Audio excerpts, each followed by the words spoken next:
I, 23 Mel, was born in the US, but I was adopted as a baby by my parents who are from Thailand, and I've lived there all my life. I'm very lucky because my life is great here. I have a great English tutoring job, a great family, my parents and my little sister, and also a fantastic wife, 23, and newborn twin daughters. Recently, through Facebook, my bio parents reached out to me. I don't know how they found me, but they did. They said they would really like to meet me and for me to meet their kids in the US. I've honestly feared this day my whole life because I didn't know how to respond. So I talked to my wife and my family to see what I should do. Finally, I decided that if they wanted to meet me, they would have to come to Thailand instead of me going there because they were the ones who gave me up. So if they really wanted to have a relationship with me, that would help prove that they actually wanted to. I won't lie, it would be expensive to get here. Their flights are about $1,500 each, so $3,000 if my bio parents just come, or $7,500 if my bio siblings also come. So they said they couldn't afford it and it would be cheaper for me to come to them, which is true, but I want them to make an effort. Then I get a message from what I guess is my bio aunt cussing at me about how I should just fly to the US to meet my real family so I could be where I belong.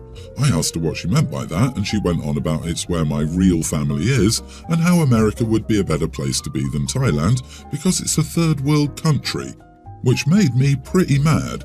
So I told her that if she thought the US was a better place, why didn't she adopt me instead and some other things. Then my bio parents got angry and started messaging me about that, so I just stopped talking to them for now.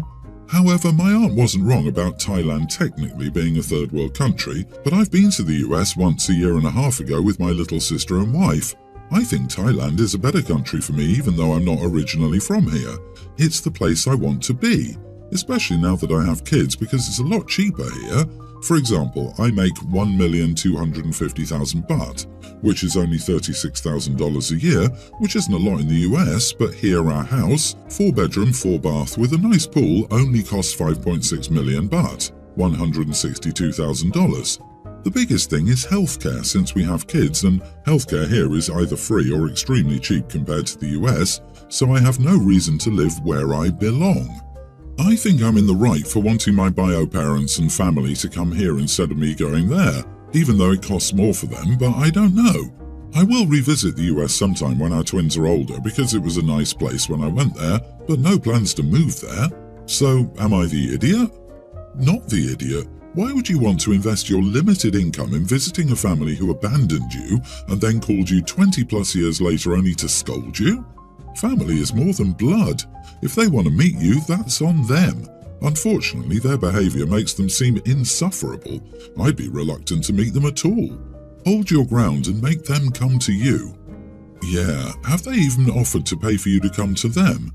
Even if they did, I can't imagine a long flight with 2 newborns. I wouldn't go at this point. You haven't been their son for over 20 years, and what they said about your country is outright rude. Stay home with your wife and kids. Your bio aunt is a jerk. You are with your real family. Your bio family are strangers who know nothing about you or your life. They don't get to dump you when they didn't want you and then snap their fingers for you to come running now that they do. And are you even sure they are the right people? Also, before you meet bio parents, I strongly recommend counselling to discuss precisely these issues, such as what do you hope or fear from the meeting? How will it change your life? What if they turn out to be unpleasant? And so on. Shame on them that they barged in like that without giving you a chance to go through the process. If you don't want anything to do with them, don't talk to them. You owe them nothing.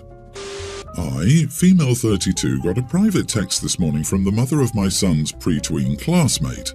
She told me that my son has been calling her daughter's traditional lunch weird and things as such, and apparently that makes her daughter feel uncomfortable and insecure. She asked me to please talk to my son about being more sensitive and respectful so her daughter doesn't feel excluded. Now, I feel for this woman as a fellow mother. No one wants to see their child sad, but overcoming insecurities is a big part of growing up. Additionally, I thought it was ridiculous of her to criticize my young son for making relatively innocuous and curious comments about food that's not familiar to him.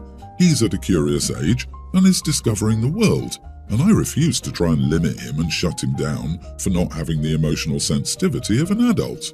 Politely, I told her I was sorry her daughter was struggling with insecurities. I found some online parenting articles about building your child's confidence to send to her so she could use some tips to help her daughter out. She replied that I was acting completely shamelessly and disgracefully, and I could no longer text her. Am I the idiot? You are the idiot. Teaching your kid to be respectful of others' choices is not shutting him down. It's literally part of your job as the parent to, parent. She didn't ask for punishment. Instead, she asked you to talk to him and explain how his comments can hurt other people. He's at an age where he exactly needs to learn that. You should help him reflect on the impact of his behavior. That is called parenting, not punishment. Parenting requires effort. She wants a little roommate. While OP's son shouldn't have the emotional sensitivity of an adult, the little girl should learn how to deal with insecurities. How curious. Isn't it interesting that overcoming insecurities is a big part of growing up, but when it's her kid, it's ridiculous to criticize. And of course, the female child should have the emotional maturity to put up with being harassed by the male. Boys will be boys after all. Being respectful is also part of growing up. It looks like OP skipped those lessons in her own schooling. She could join her son in primary school to revisit basic courtesy. Yeah, teach your son better words to use. That looks different, what is it? Or, your lunch is interesting, what's it called? There is a fine line between being curious and being rude. Teach him not to be rude. Teach him not to use words like weird when looking at someone's food. Her daughter does not need lessons on confidence. Your son needs a lesson on cultural differences. Parent your child. It was incredibly condescending of you to send parenting articles to another parent. She made a polite request of you, and you implied she doesn't know how to parent. That was out of line, and you should apologize. I dated Olivia for 2 years. The breakup was mutual, and we stayed close friends. My girlfriend now, Josie, isn't a huge fan of me being friends with Olivia, but is working towards accepting it with her therapist. The big thing is both of them come from different backgrounds. Olivia's mom is a nurse practitioner, and her dad's a lawyer, so financially her life has been good.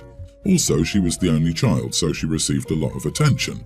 Josie grew up in poverty, and both her parents passed away when she was super younger. Her oldest brother was her main guardian, but a lot of her teen years she spent working so she could survive for herself. Josie admits she gets jealous when Olivia talks about her life or when I start worrying about Olivia's mental health. Josie and her friend were discussing colleges.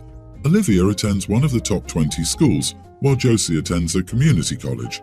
I'm proud of Olivia for getting in. Well, Josie and her friend started talking about the kids who get in because their parents usually have a lot of money. I got the sense Josie was talking about Olivia. She said she wasn't, but realistically students like Olivia have more opportunities and resources that will help them get admitted compared to kids like herself, who are either working or at school.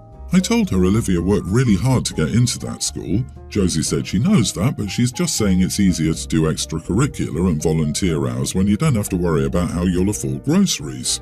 I told her she was jealous of Olivia again, and it was getting really sad at this point. The admission team clearly saw something in her that got her accepted beyond her social class, and if Josie had balanced her time better, she could have made it in a school like that. Josie left in tears with her friends. Am I the idiot? Lashing out at your current girlfriend to defend your ex, who she hadn't insulted directly, by accusing her of being jealous and blaming her for not balancing her time while she had to support herself as an orphan? Seriously? Yes, her older brother cared for her, but she had no parents, i.e. an orphan. So yes, you blamed an orphan for not managing their time better, as a teenager while working to put food on the table. You are totally the idiot. She deserves better than to be treated like this, and you should totally express to your girlfriend that you're proud of her for going to community college.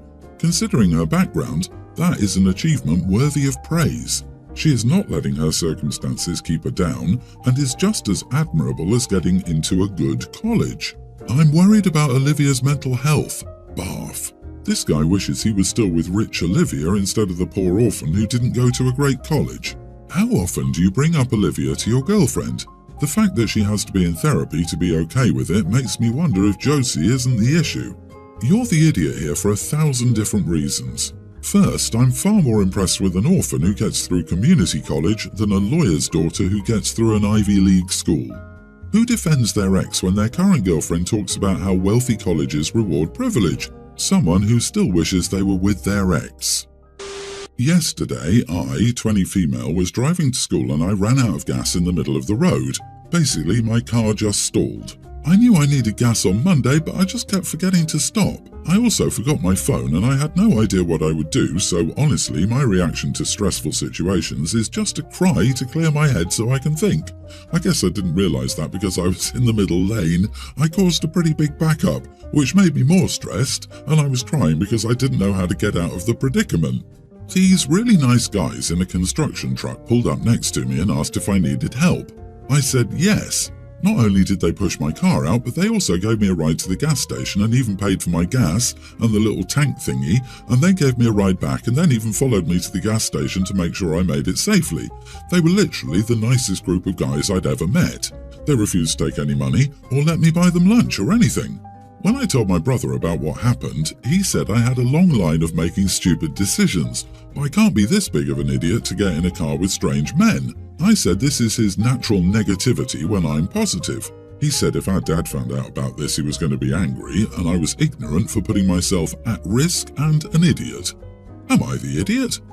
You are the idiot. You ran out of gas because you forgot to fill up. You forgot your phone. You didn't try to get help despite the extremely dangerous situation of blocking traffic.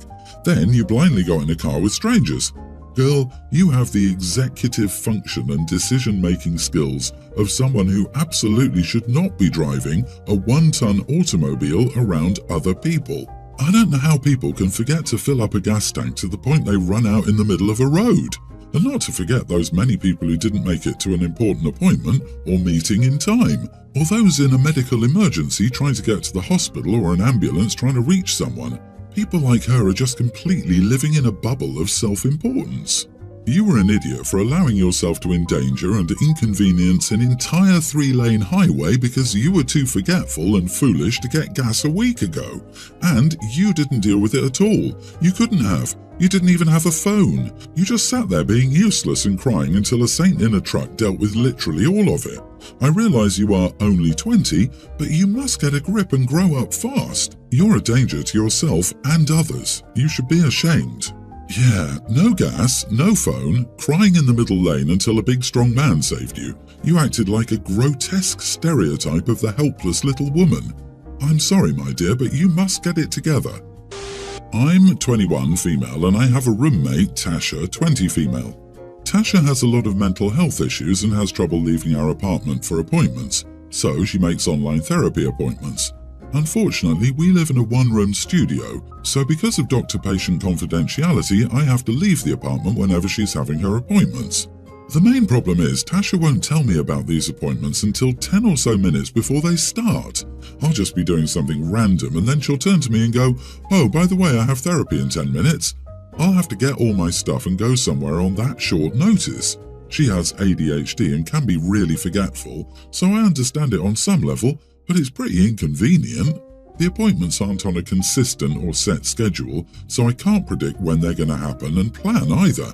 This has happened 5+ times. The last time this happened, about 2 weeks ago, I sat Tasha down and explained that she needs to give me at least 24 hours notice before her appointment so I can plan. I said it's very inconvenient to pack up all my stuff and get out within 10 minutes, especially when I'm in the middle of an assignment or something. I warned her that if it happened again, I wouldn't be leaving and she'd have to find somewhere else to have her appointment. She apologized and said she'd set alarms so she remembered, and I thought that was the end of it. But lo and behold, it happened again this morning. Tasha told me that she had therapy in 10 minutes and she forgot to set the alarms. Per our talk 2 weeks ago, I told her that I wouldn't be leaving the room. She started arguing with me and said it was just this once. It wouldn't kill me to go to a cafe or something for a couple of hours. I was working on an assignment and couldn't concentrate anywhere but the apartment, so I still refused to leave. Eventually, she just took her laptop and stomped out of the apartment to try and find a place. But 20 minutes later, she came back and blew up at me, saying that she couldn't find a private place to have her appointment, so she had to cancel it. And because she cancelled on such short notice, she wouldn't get her money back. She yelled at me, saying I wasn't being understanding of her ADHD, and it wasn't her fault she was forgetful, and I was being petty and ableist over nothing. I reminded her that I warned her this would happen, but she wasn't having it and has now refused to speak to me for hours. So I just thought I'd come here and get more opinions on if I was the idiot. Not the idiot. You also pay rent, so you have equal rights. And 10 minutes warning means she doesn't respect your time or your schedule. I'm assuming her therapist gave her tips and recommendations on coping with her ADHD so that she can still have a productive life. Even after your warning, she's still not making adjustments, so she's making her problem into your problem. This is not you being ableist, it's you setting boundaries and expectations and her showing that she's incapable or unwilling to respect them. She can sit in the bathtub, no water, with her laptop on her lap, and close the bathroom door if she wants privacy at the last minute. Otherwise, plan ahead. Therapy appointments are scheduled in advance, so she has plenty of time to tell you about this one. She had 2 weeks to give you notice, and she didn't. So now she has to pay for an appointment. These are the consequences of her actions. Her ADHD isn't her fault, but it is her responsibility. That isn't being ableist. It's being realistic. Also, I wonder what kind of therapy she has where OP would need to be out of the room for a couple of hours every week or so. Girl, your roommate sucks. You pay rent and are 100% allowed to use your living space without being evicted randomly with little notice. Consider whether you should continue living together. If you have other options, consider them.